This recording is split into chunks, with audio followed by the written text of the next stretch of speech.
And I have a great pleasure to introduce a guest to the Serbian Radio Chicago audience. With me today, Mr. John Lemme, founder of the Conservative Business Journal, founder of the Business Owners for Trump, great patriot, great American, and I would say a good friend now. John, welcome to the show. But thank you so much for asking me to be a guest in your show, and thank you for what you're doing, really getting out. I appreciate anyone who's taken an effort to get information out, because we have to counterattack the fake news. We have to educate and empower people through sharing the real truth, because it is a war in America right now on people's minds and people's belief structures. So I'm excited to share with your audience and share with them some information I believe that it can transform their lives and change their lives and give them the confidence to keep America great and keep America strong. Excellent. So recently you were featured on Fox Business News, and you do these awesome events where we actually met Keep the States Red. Can you tell us a little bit more about that? Sure. Obviously all of us know, thank God, that President Donald J. Trump won in 2016. We knew Hillary Clinton was demonic, that Hillary Clinton would have destroyed this country coming off the Obama complete debacle. And I've been teaching and speaking for many years. You guys hear my accent. I am from New York originally. I live in West Palm Beach, Florida. So I understand the blue state. I understand the taxes, and that's why I moved out many years ago because of that. And I've been writing and teaching in the business realm for many years. I've written 20 books about success and goals and marketing. And every event I've ever had, I've always talked about conservative values. I've always been pro-life, always been pro-Second Amendment, always been pro-Israel. I've always been everything that the country was built upon. And I saw it kind of just getting eaten apart by the Democratic, not a socialist party. So I know when people get together. I know when you bring, we are born to be around people. Social media is phenomenal on a computer, but even better is socializing with people, being around, like when I met you and your husband at our event in Naples, and I'll discuss right now how we began Keep the State Red. So it was last year in Orlando when President Trump made the official announcement that him and Mike Pence were going to do their rally in Orlando and officially announced they're going to run for the 2020 re-election. So I've done many events, boot camps, one-day seminars, trainings, workshops. Mostly been in seminars and workshops. I've done that in the marketing realm, and I've done events at the Ritz-Carlton on customer service. So that's what I've done for years. And I've always talked about capitalism. So I said to Christy, my wife Christy, who you met, who loves you, by the way. Because you're very responsive, very back and forth. You're awesome. It's amazing how people don't communicate. You're awesome in communicating. So you're wonderful excellent. Woman. You're a lucky man. Thank you very much. Thank you. I appreciate that. And you're going to love what President Trump said to her this past Monday night, which I'll get into how that happened because of the event. Excellent. So it was Thursday, and it was Thursday before the rally in Orlando. I said, Christy, let's put together an event. We've done so many events. I said, let's just launch an event. Let's email some people. Let's throw it up on some of the on Eventbrite and throw it up on our Meetup channel, because I've had a Meetup for years. I said, let's just get patriots who believe in America, who believe in everything that we're fighting for, and let's put them in a room, because we have to keep the state red. And I said, let's secure that URL, Keep the State Red.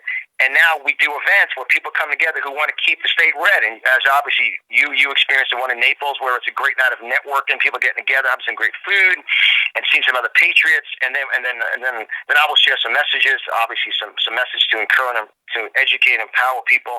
So we have this movement called Keep the State Red, and every event we've done, people love it, and they share it. Well, actually, this is time sensitive. I'm doing one in Greenville, South Carolina. There's about 450 people registered in Greenville now. And people want to be around people that believe in American values, because there's no news media, and people are afraid to speak their values outside that arena because they get so bombarded. And we're actually doing 12 Keep the State Red events before the election. And we actually have the URL and the branding also turn the state red. Because we're doing one in California, we're doing one in New York. So obviously they're blue states, but we believe in due time we could turn the states. I mean Reagan, won California. So let's do the math on that. How did it go from California to Sanders, to Reagan to Sanders? That's a whole nother show in and of itself.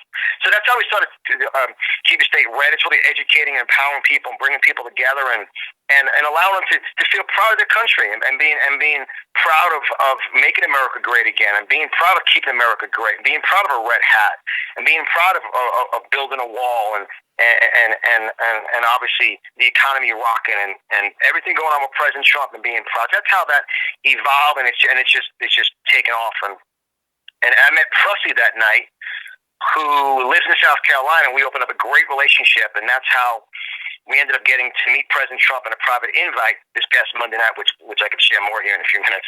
Excellent. So I have a question for you, given that we are Serbian Radio Chicago. Obviously, we are headquartered in Chicago. However, we are all over the United States, and we also carry the message internationally to many of our listeners. Turning the states red is interesting. You mentioned you moved from New York. We moved from Chicago for some of those similar reasons, and I'm glad to say that we're now both Floridians. Turning some of these states red, looking at Chicago, for instance, looking at Illinois, looking at the discussion that is happening around the Electoral College, how would that look like? How would we turn these states red? And what would happen if the Electoral College, in fact, was eradicated? Well, no matter how much the crazy Mayor Peter obviously dropped out, now back Biden, which is a circus and a half, I believe the Electoral College will most likely remain in place. I don't believe that's going to change constitutionally and politically. But how we turn the state red is grassroots. And we mentioned we're grassroots. We all know that the fruit represents the root, like the most powerful part. When you enjoy an apple, is the apple seed. A seed goes in the ground, and the root gets developed, goes in an apple tree, and an apple comes off. Grassroots campaign. Like everyone listening to your show, they obviously know socialism is deadly. Mm-hmm. I mean, it's official where Venezuela now is putting numbers on people for the food lines. I mean, socialism leads to communism, leads to control, and everything that the Socialist Party, Democratic Party want to do.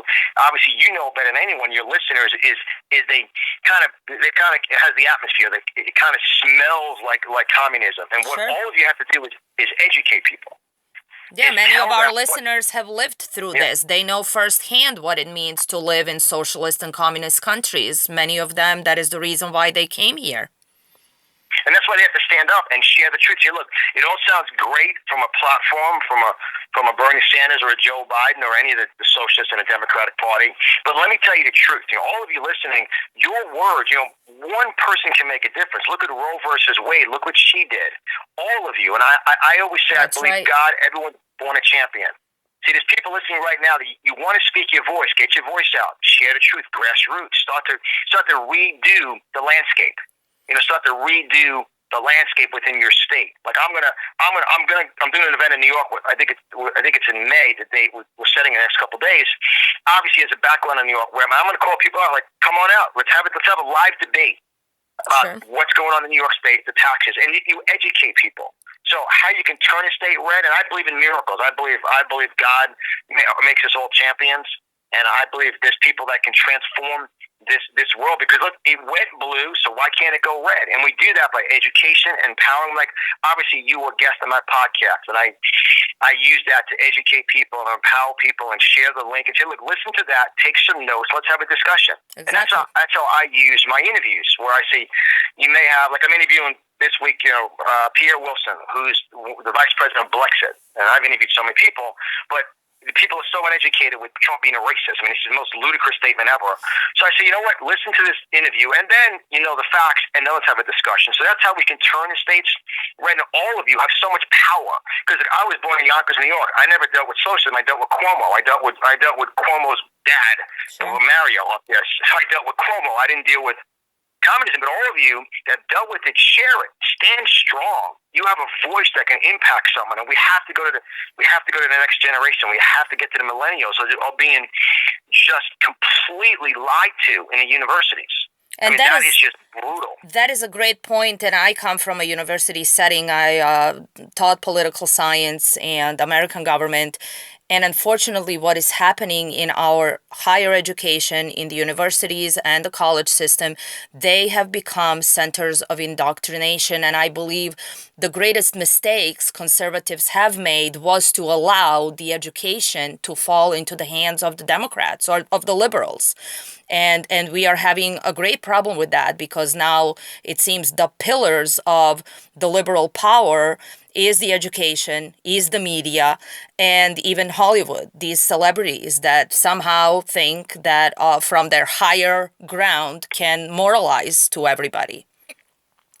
And it's so true what you said. The universities, I mean, these kids are being taught what the liberal universities want to do. You got the Hollywood, and you got the colleges. That's why all of you have to spread the message. You have to stand. You have to stand strong and share the truth. And also, because also maybe your word, maybe Dr. Ogle, you said something. Maybe my wife said something. Maybe I said something. They heard one of my numerous podcasts. I interviewed Kevin Sorbo, Hercules. I interviewed Kevin left Hollywood and now moved to Florida because his strong Judeo-Christian values were. I mean, his story with Billy Graham is incredible. He just couldn't take it no more, and he stepped out. You know, it could be your voice that makes that seed sprout. Absolutely. Talk about grassroots. You can see, you know what? I heard something like, you saw the back of my car. I have in the back of my car where it says, Trump 2020, keep America great again. It's huge across my window. And I just had someone this afternoon. I literally got my hair cut this afternoon. I was in the parking lot of the hair salon, and someone knocked on my window. You never know in West Palm Beach, Florida, what the knock's going to be. Sure. And he said, I have to ask you a question. He says, why would you drive that around knowing we're in West Palm Beach, Florida? I said, because I have to answer to my grandfather who's in heaven right now, who came from Italy and worked his butt off to open up a business at 66 years of age, went through depression, never took money from the government. He said, the government's to protect us, not to fund us, because if they give it to you, they can take it from you. Sure. And I didn't understand what that meant, and that's the roots of socialism. So I said, President Trump has done everything. I happen to have my magazine with me, and I said, let me open up to the Trump accomplishments. I said, let me give you the facts. Then he goes, why you should start. Let's talk about that. What are the facts? What are these accomplishments? You are a businessman. The economy is booming. Talk to us about the accomplishments. I mean, the number one accomplishment, and that was when I was on Barney and Company on Fox News, and I was on I-24 News out of Israel about the economy, is that and it's a real simple process. When there are more people working, there's more confidence in the economy, and when more people are working, they're out there spending more money at hair salons, at fitness centers, at taking vacations in restaurants and going to movie theaters. And over and beyond that, the next generation, the children and grandchildren of these people that are working are seeing people work again. And people feel great when they're working. So the number one, for me, when people say, well, what has President Trump done for the economy? Most people don't understand that, respectfully, when I say that, the S&P and Dow Jones Industrial Average, and they don't understand the China sanctions and the tariffs and everything going on. But they do understand unemployment. My wife, Christy, as you met, her entire family's from Tennessee, and they're factory workers. And when Obama came into play, he turned all the contracts over to China, shut down all the factories, thousands and thousands of factory workers. I mean, my mother-in-law's worked in a factory for 26 years up there. That's the economy. That's America. Yes. Well, I always say this, every single one of my family in Tennessee, from my nephews to my brother-in-law, they're all working. They walk around with their Trump hats on, their Trump shirts. Let me tell you, those boys believe in the Second Amendment, and they believe in working because Trump put all the contracts back. I mean, the farmers are working, and the great story, we go there between Christmas and New Year's every year, and we drove up. I'm like, my mother's name is Debbie. I'm like, Debbie, what's that smell? She's like, John, Trump economy. They opened up a pork factory where they have pigs down the street where they make pork, so they make pork down the street, and a dog food factory. Nice. I'm like, it stinks. She's like, it brought 2,000 plus more jobs because every single factory is open and working. That's the economy. And Sure. Trump did that by putting America first. Absolutely. See, what America first means, and I believe he's a nationalist. He cares about the nation of America. And that's why the economy is when there's more people working, there's more money in the system, and that's why it's exploding. And it's interesting. Yeah. Interesting you say that he's a nationalist. Just a digression. People have turned that word into something negative when in fact it is a very positive word. Loving your country, loving your nation, and speaking about the economy. Yes, you're right. That's exactly America. People are here to have jobs, to have a good paycheck. They're not looking for a handout. And even when we talk about the minorities and Brexit, you mentioned it, they are not looking for handouts. They don't want to be hostages to the handouts. They actually want the opportunity, which is what President Trump created. Yeah, and when President Trump was in Phoenix, Arizona, along with yourself as an incredible guest on my podcast, I interviewed Red Pill. You're very welcome. I interviewed the Red Pill Latina, Natalia, out of Arizona. I had her. She was one of the keynote speakers at a Miami rally I did in Miami for Keep It Stay Red. And she was on Fox and Friends as a very heavy influencer in the Latino market. And she said, look, we Latinos, because they're the largest voting force in Arizona and really the country, we don't want handouts, we want opportunities. Exactly. And we want the wall built. We want legal immigration. So for all of you listening, your voice can really change a person's life about really just sharing the truth. And when it comes to the economy, when people are confident, you look at the 401ks, even with, and I have my full blooded opinion about coronavirus. I mean, there's 10,000 plus people die of the flu. There's a handful of people who have passed away. God bless them, and I respect that. Less than 10 people so far, and it is a fiasco from the media. And what did China want? And China wanted the economy because the Chinese economy was the lowest it was in 30 years under Trump. So now China's a communist country. You know better than anyone. They kill people. I mean, they harbor people for their organs. I mean, they have people growing up to take their organs and sell them. I mean, they're brutal on Christians. I mean, the brutality on the underground church that has to be built in China. People forget it's a communist country. They don't have outside news media.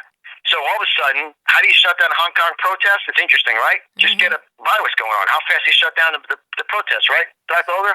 Exactly. Well, let's talk about that. Why are we making such a fiasco out of something that clearly is not killing as many people as a seasonal flu? But somehow this is going to, they think, impact the economy, and it's going to ultimately hurt the president. They've tried everything in the book. Nothing has been sticking. So it seems like this is yet another thing that they're trying to pin to the president. Two things I tell people to do. I tell them to go to Bing.com, not Google, because Google is so liberal.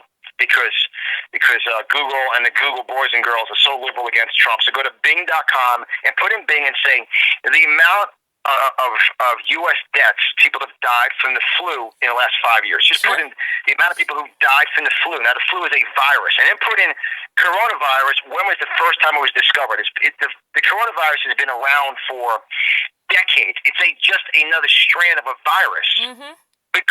Because the Democrats need something to steer the media away from the truth. You know, in our magazine, which you're obviously you're now a subscriber to, you receive it. We have 77 Trump accomplishments, and the media that is just an outlet for the Democratic Party, the Socialist Party. They have to fill people's brains with negativity because Russia collusion didn't work. Everything with the Mueller report didn't work, and everything with all the illegal stuff going on, when it was all Obama going on. I mean, you know, when obviously kids in cages with the pictures from the Obama administration, he's deported more people than President Trump. President Trump is implementing the law. So they needed something. And what's the worst thing? Sickness and fear. Now, I tell you one benefit of it, though, and I made a joke earlier today, and we were laughing. I said, what's great part of, as you got to know me, I work out every day. I'm like, the gym's cleaner than ever. The gym is always clean, but now people are cleaning all the sweat up. I said, it's great. I said to the guy earlier today, I said, look, it's the first time you ever cleaned a bench I've seen you in 10 years. I know you. Exactly. Well, at least now we know everybody's washing their hands. I mean, that's all it is. I mean, and it's so important for all of you. And that's why for all of you, look, turn off the news. You can't watch the news. I mean, you know, talk about it. Well, we just had an opportunity to meet President Trump one-on-one, which is... Talk to us about that. That's an amazing opportunity. You told me about it. Very excited for you. How did that come about? You had a private meet and greet with the President Trump. It completely changed my life. Presley Stutz, so I've interviewed twice on my podcast. He's a retired Navy chaplain. He was in the Navy for 30 plus years. Incredible man, just a great patriot, unbelievable service, 30 plus years in the country, loves America, very involved in politics in the conservative Republican Party for years. He's very involved in the South Carolina Tea Party, very involved in a lot of movements. So they started something called Operation Chaos, and Christy and I became really good friends with Presley. After the first event in Orlando, we communicated a lot. He held an event called Rock the Red when I had an opportunity of speaking with Tom Homan and Congressman Collins. And that was the event he hosted in Greenville, and I was one of the speakers, and we became really close, and I consider one of my greatest friends. He's just a great guy, Presley. Really just a great guy that loves the country. So there's something called Operation Chaos that Rush Limbaugh did this back in 2008 to kind of skew some of the votes, to move them around so less delegates would go to a certain candidate. So in South Carolina, everyone knew that Biden was going to win. They just knew because it's really a white liberal state. Let me just be very direct. And the African American vote was going to go to him just under Biden. So what they did is an open primary, which means anybody can vote. You can go in and be a Republican and get a stomach ache and still vote for Sanders just to move more votes. So we did something called Operation Chaos. He created chaos and really rallied up all the Republicans and said, "Look, this is what we're going to do. We're going to go to the vote that day, and we're going to vote for Sanders to get more votes to kind of take some delegate numbers from Biden." And they did it. And all of a sudden he had some local news interviews, and all of a sudden then he got a call to be on Fox and Friends. I think it was like Wednesday or Thursday morning before the primary was on Saturday, and then Sunday morning Fox and Friends said, "Hey, come back on." So he went down there and he did the interview, and then he drove home. He's having breakfast with his wife, and all of a sudden the phone rings, and they said, "Is this Presley?" He said, "Yes, this is the White House. Can you take a call from President Trump?" And I'm like, "Oh, let me call you back. I'm done with my eggs and bacon, right?" So he takes the call, and President Trump says, "Presley, this is President Trump. I really like what you did with Operation Chaos. I saw you on Fox and Friends this morning." He talked for like 10 to 15 minutes, and he said, "I'm going to be in Asheville tomorrow night. Charlotte, North Carolina for the rally. I'd like to invite you to a private meet and greet with 12 of your closest associates that believe like you believe about what we're doing for the country."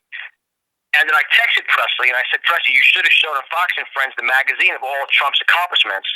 And he calls me. He goes, "John, my entire morning got turned around." I said, "What's going on?" He said, "President Trump called me." I'm like, "Wait a minute." I said, "Huh?" President Trump called me, and he really liked what I did about Operation Chaos because he understands Bernie Sanders and Joe Biden and just now the criminal Democratic Party. They're just criminals in there, even beyond. So he said, Presley goes, "President Trump asked me, he asked me for a private meet and greet. He's going to meet a handful of people before he does a rally in Charlotte. And it'll be a photo op. The White House press will be there because you just got to get clearance." I said, "Well, we're being cleared because we're obviously also a conservative business journal. All the listeners, we're White House press approved media.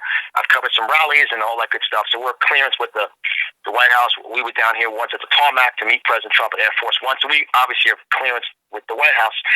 So I said, "President," so that was when we had the original interview set for Sunday night, and all of a sudden it was 4:00 on Sunday afternoon. We had to be in Charlotte at 3:30. That's 24 hours later, and it's an 11-hour drive. Wow. And we're doing an event for close to 400 people on Friday, and we had planned on Sunday and Monday to pack everything up and ship everything down. Now all of a sudden, you have an opportunity to meet President Trump, not at a fundraiser or a big event. I've been blessed to see him 8-9 times and all this stuff because we live in West Palm, been in Mar-a-Lago a couple of times, but a private meet and greet.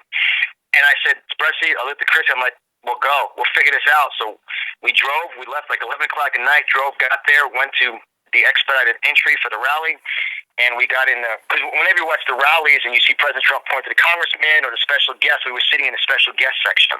Excellent. And actually on Facebook and Twitter, he posted 4 pictures from the rally, and we were actually in one of them because he pointed to all of the special guests he had, and we happened to be behind Congressman Mark Meadows and Lindsey Graham and all of them in that section. And he had the World War I veteran who was just turned 100 years of age, and then he had about 15 veterans, some guys that have really lost limbs for us, and so we were there as in that section.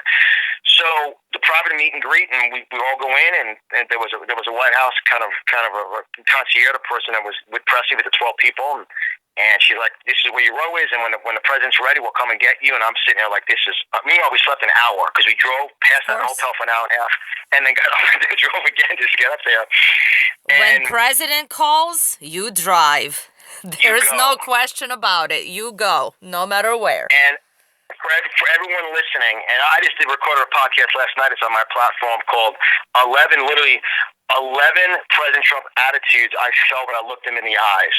So we're there in line waiting, And what happened was we're waiting in line, and the woman said, because of what was going on with the virus, there's going to be no handshaking, no pictures yourself, no cell phones in there, smartphones.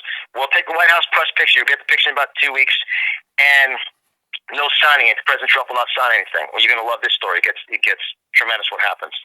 So we go in, and we're waiting in line. It's about probably 30 or 40 people in total, and that's Nick Mulvaney was back there. We saw Nick Mulvaney, and obviously Eric Trump and Laura were there, Laura Trump, and we're waiting in line, and all of a sudden I walk around the corner, and you see all these little bottles of hand sanitizer, people put them on, and then you walk around the corner where President Trump's standing there. We walk around, I'm standing there going with Christy, and I'm like, this is unreal. President Trump's just right there, just hanging out talking, like it's you and I talking at our event. Wow. And I'm like, this is phenomenal. And then we walk around a corner, and President goes, Presley, I'm so glad. And he says, I see you have all your friends here, just like you and I are talking. The heart of this man, the love, the commitment, the attitude, just when you look in his eyes. And then we took pictures, and then let me back up for a few seconds. When they were throwing hats into our section. So I missed the Keep America Great Again hat. Some of the guys in front, the military guys, I don't want to throw them over their head. I'll let the guys get the hats because obviously respect for what they did for us. So they got the hats. And so when I saw the guy that was throwing the hats around, I said to him, we're obviously back here, so he knows we're back here at the private meet and greet. I said, I missed the hats. So he comes and brings us 2 hats. And then the young girl takes him. She's like, President Trump's not signing anything. I said, I understand. I said, this is the hats from the rally. So then we're in line. We're looking at Trump. He's talking to everybody, just like really being just who he is. And then we take the picture. We walk up, press. This is John and Christy DeLemme. They run the Conservative Business Journal. They're my inner circle. They love you as much as I do. And they literally drove off from West Palm. I said, President Trump, you may not remember, but I shook your hand 3 weeks ago at the victory campaign at Super Bowl. I said I've been blessed to be in Mar-a-Lago numerous times, and obviously I believe in you 1,000%. We chatted for like minutes. He's like, thank you very much, and I appreciate all you're doing. He said, we got to keep the good fight on. And then you're going to love this, Dr. Olga. This is classic President Trump. So we take a picture. So it's a picture of me and President Trump. And then we take President Trump, me and my wife, Christy. And then Christy got a red dress on, and she has a Keep America Great pin on. He's walking away. He's like, hey, John, get out of the picture. Your wife looks awesome. Come on, Christy, come back. Take a picture with just me and you. You make me look good. And I started clapping and like just laughing. And I look over to Eric, and Eric Trump kind of rolls his eyes. He's saying, that's just my dad just clap. That is classic President Trump. Vintage. And just to look at him and just feel his love for this country. And I told him, I said, what you doing? I said, my grandfather was born in 1900, opened his first business in 66. And I said, keep fighting the faith. And I said, we're behind you. And he says, I'm fighting for all of you. And you could just tell this man loves the country. I mean, he just loves the country. He loves everyone listening. He loves all of you. And I was so honored and blessed to be able to meet him and speak to him just like that. And he took all the time with people. And all of a sudden, the young girl is giving the hats back to Christy. And Christy looks at him and says, President Trump, would you sign the hats? And he's like, yeah, give me. And he had no pen. He's like, well, give me a pen, get a pen. You should see people kind of scours to try to find a pen. And he signed it. And as I took a picture of him signing, because I had my phone with me, I ended up taking out, take a picture with him signing the hats. And I just said, keep fighting a good fight of faith. And he says, I will. He said, this just keep doing what you guys are doing out there. And he's just unbelievable. And I say this when I did this on the podcast I did about the 10 attitudes I felt when I talk with President Trump. His deep love, Dr. Ogle, for you, for your husband, for all your listeners, he loves all of us. You can see. And it's 24/7. The guy's getting beat up nonstop and lied to. Sure. And it was just an unbelievable time to meet him. And he really asked Presley, because he called Presley. Like Presley was on Fox and Friends, called him and said, I want you to come out. Obviously he's in South Carolina. It's only an hour and a half drive to Charlotte for him. So he was like, I just want to do a private meet and greet, and with everything going on with this so-called virus, all that kind of stuff. And we were the last ones in line. It's like, well, I got to go out there and talk to some people. Sure. And we literally, then we said goodbye. I said to him, I love you, President Trump. I love what you're doing. Keep doing what you're doing. And he goes, I'll see you out in about 5 minutes. And we literally walked up to our seat. 5 minutes later, he walks out and just fired up the MAGA rally. Just an incredibly human being. Because I said to, like I said to my wife, and after we went to dinner with everybody, I said to everybody, when we were with him, I didn't look at him as the billionaire at all. Like I totally forgot that because I talked about in my business books. I talked about Trump. I wrote about him, about dressing for success, and I always talked about President Trump in my. He's in 4 of my books that I wrote before he was a candidate. But even being around him, he popped in my mind. Like I didn't even look at him as a real estate developer. I looked at him as really like our commander in chief. The man is behind saving this country and keeping it great. And he loves what he. All of you listening, he loves what he does. He looks so happy. He was having so much fun. And I said to the young guy, I said, "Yeah." He started shaking people's hands, hugging them all. He didn't listen to any of the rules we set up for him. So it was good. Well, and that is what is so genuine about him. He is as real as they come. He didn't need to do this. He clearly is doing it out of the love of this country. He is, in fact, sacrificing a lot and sacrificing his family to do this, being in the public arena. And as you said, they're throwing everything at him.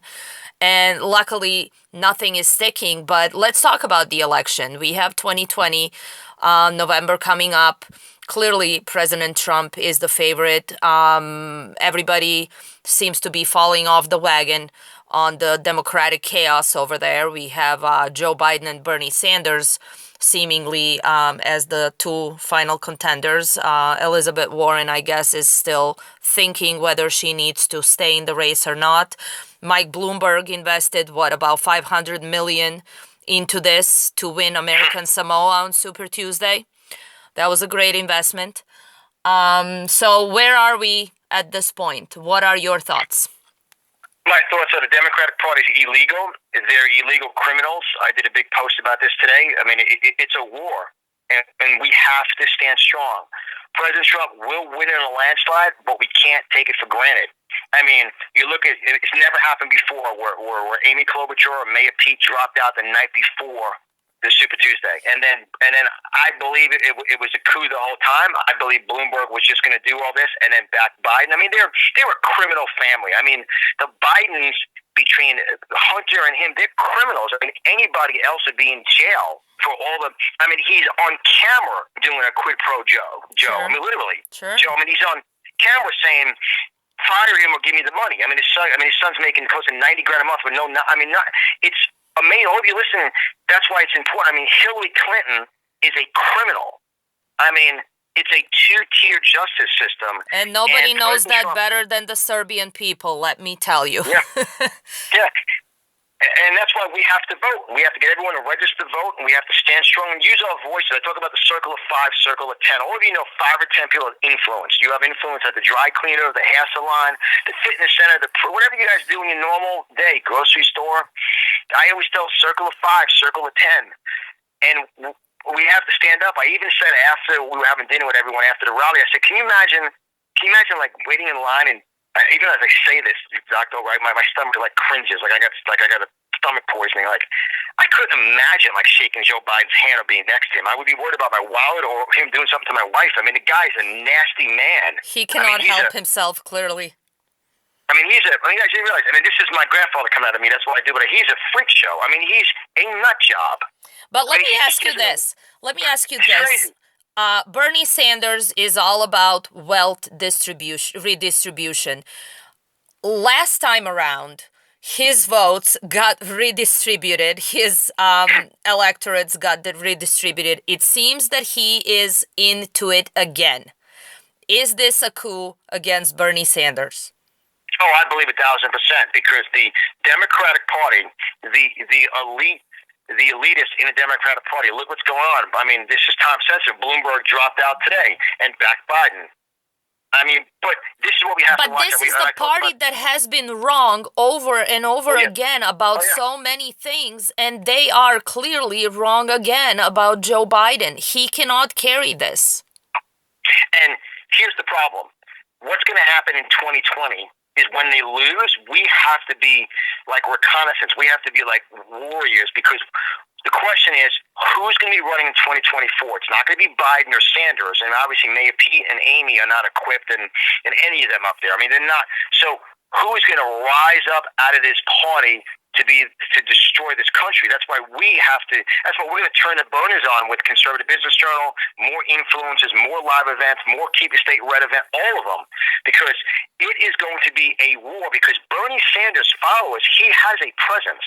Yes, he does. And right now, these young kids are going to realize they're getting there. Literally, he has a stronger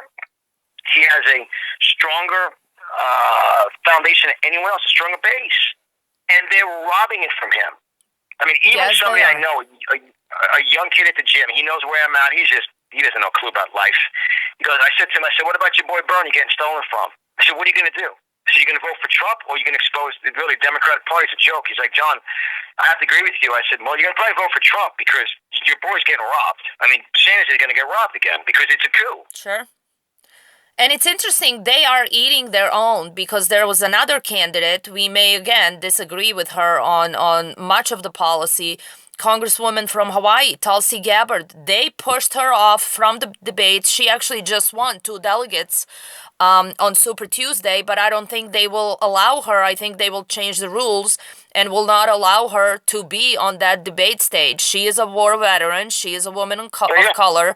She actually has very similar foreign policy ideas to President Trump. Somehow, she is not even a contender in their mind. They completely pushed her off, even though she is still in the running. I mean, look what Hillary did. Hillary said she's a Russian asset because Tulsi is a smart woman. She's 80% of policies are right on. It's a 20% that we just have to move it through. But I could see her saying, you know what, enough was enough. Like, she never really dealt with the politics at the level of being a presidential candidate and having Hillary Clinton call her a Russian asset. I agree. I mean, she got the fake news because Tulsi could be someone who could transform and convert into a radical conservative Trumper because she's not stupid. She's a brilliant woman. I mean, she's smart. She just doesn't at the 80-yard line. I mean, she carries herself good. She's professional, and because Sean Hannity's interviewed her a couple times, and then Sean presses her, and you kind of see a smirking, like, I know what you want me to say, Sean, but I'm not there yet. She's on Tucker Carlson all the time, and a lot of people just cannot help but like her and love her and see what the Democrats are doing with her. That is an excellent point. What I am wondering about, as I said, we're talking about Chicago. You mentioned so many accomplishments by President Trump, one of them being criminal justice reform. I want you to briefly comment on something that would be interesting for our viewers as well. He is or was a Democrat. He is Serbian by origin. He's Serbian-American. Former governor of Illinois, Rod Blagojevich, who just got pardoned by President Trump. What are your thoughts on that? He's our fellow Chicagoan, fellow Serbian. I believe he's going to expose a swamp out there. I saw him in 2 interviews so far, and he obviously got pardoned by President Trump, and he's going to, I think Trump pardoned him in the process of prison reform because he's probably going to expose a real political Q out there. I believe that's what's going to happen. Okay. Because he seems real fired up. I mean, he just, in 8 years, serving some time can stir up a lot in your mind. I mean, people can change, and people can say, you know what, enough is enough. I mean, that's when you talk about prison reform, one of the final points, I interviewed Sted Fraser, who served 25 years of a life sentence, and he was, and something that Obama platformed on, he ran his campaign on something with the crack cocaine to make it retroactive and let a lot of these guys and gals go free, and he didn't follow through Obama on it, but Trump did. And he's a free man today. He served 25 years of a life sentence, and he's free because of the Prison Reform Act. And President Trump has done more. Like, last week when everyone at the Black History Month, they were all saying, President Trump, you are the first black president. Yes. They're saying that, because he's done more for black people than Obama ever did. Exactly. Well, look at the black unemployment. Oh. And look at just in general, and I say this very often with all due respect to the history of this country and to the years of slavery, but show me a country, any country in the world, where minorities, any color, where immigrants are more successful than in the United States of America. Show me that country, we're all going to go there. That's right. And that's why all of you listening, on a final point, share your story. And I want to thank you for Dr. Ober for having me on and sharing it. And guys, take the story, share it, educate people. I always say, we don't fight as conservatives who want to conserve the country. We don't fight, we educate them. Because like I said to someone else, I said, you're a smart person, you just don't know. You're a brilliant, you just don't know. Sure. So there's idiots, but when there's someone like Tulsi, she's a very smart woman. She's going to really start to see how people are. But like Joe Biden and Clinton, they're nasty. To me, they're demonic. I mean, they're really. I mean, this is what's with Biden. It's nuts that he's going to be the candidate, and Trump's going to just. One final point: Trump's going to destroy him in the debates. I don't think he's going to. I don't know how he can make it. He could have. God bless him. You don't want this to happen, but I mean, the guy could have a stroke, literally. Well, I don't think he realizes what is going on. He just Because seems a little out of it there. They've never been crushed. Like, they've never been crushed. Like, Joe Biden's never been crushed on policy. He's never been challenged because the news media is fake. I mean, CBS, 60 Minutes, MSNBC, obviously CNN. He's never been crushed. Exactly. Wait till Trump just starts jackhammering him. He's never.